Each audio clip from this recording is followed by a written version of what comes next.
And hopefully I don't run out of space because I've done 4 or 5 videos now and they're all on the phone and I haven't uploaded them yet. So let's talk about this really quick.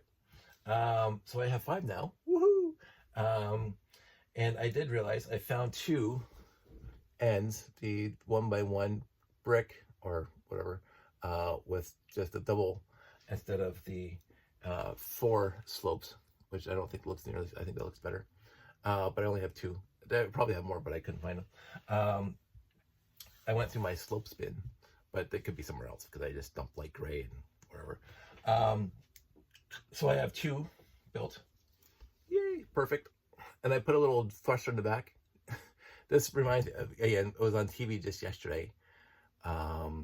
Fifth Element.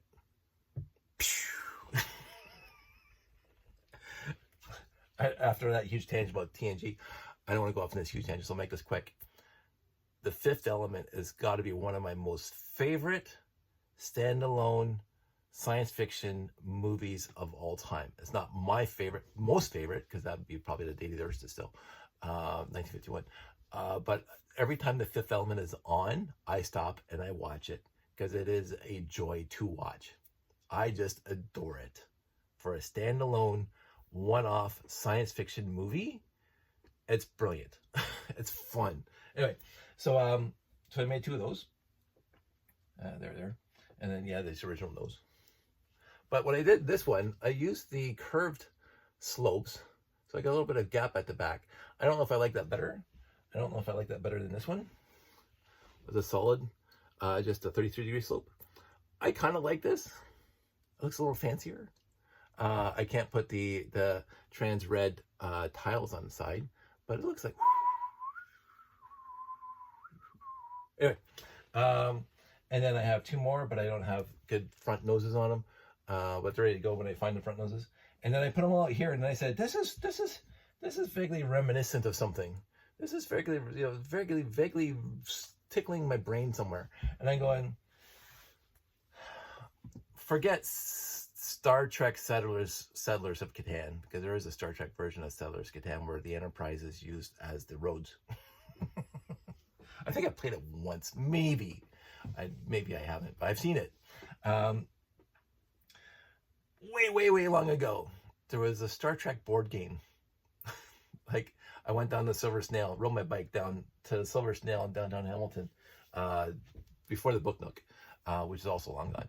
I want to say Mary Street, King Street, Mary Street-ish. Could be a little farther down. I can't remember, but it's called Silver Snail. There was a bit of a franchise. It was full of comic books.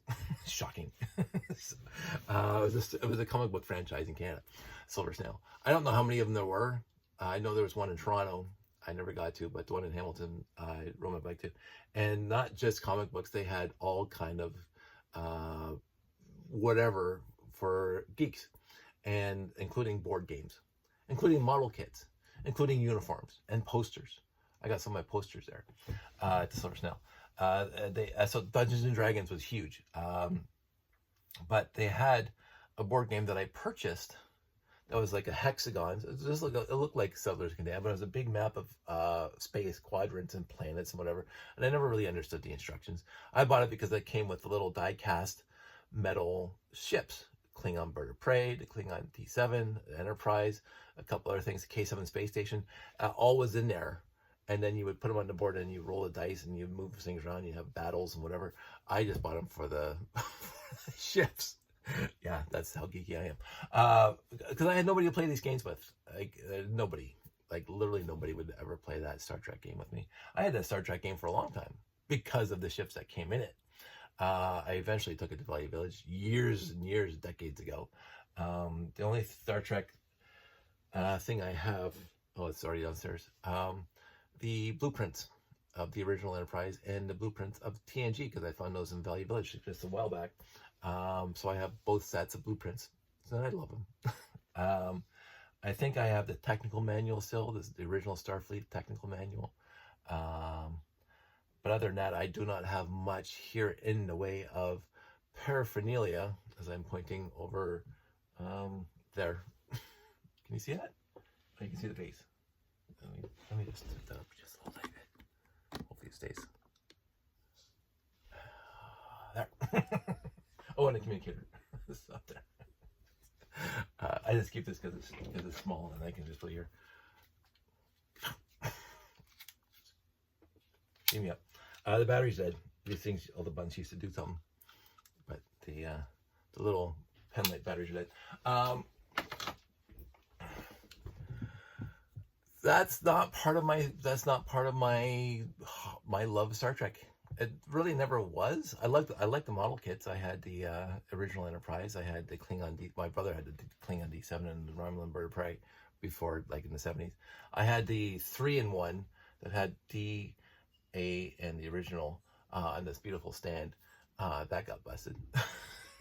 So somehow, somewhere, I used to have that Enterprise, the mini one that came in that 3-in-1 kit, hanging from my rearview mirror in the car. And I think one time I slammed on the brakes and something hit it, broke it, and you see the nacelles just hanging by threads hanging from the mirror. Yeah, that wasn't nice. But I've never been one to collect, desperately wanting to collect all the paraphernalia. I was on TikTok today. Somebody had just 5 shelves full of all the different models and scales, like the runabouts and the Defiance and all the different ships, Excelsior class and Miranda classes and all those other ones. I know what they are. And all the different iterations of the Enterprise. Going to J, it's like, oh my God. So look for a future episode from Enterprise for that one. But I liked collecting some of that when I saw it, but I never went out of my way to get more.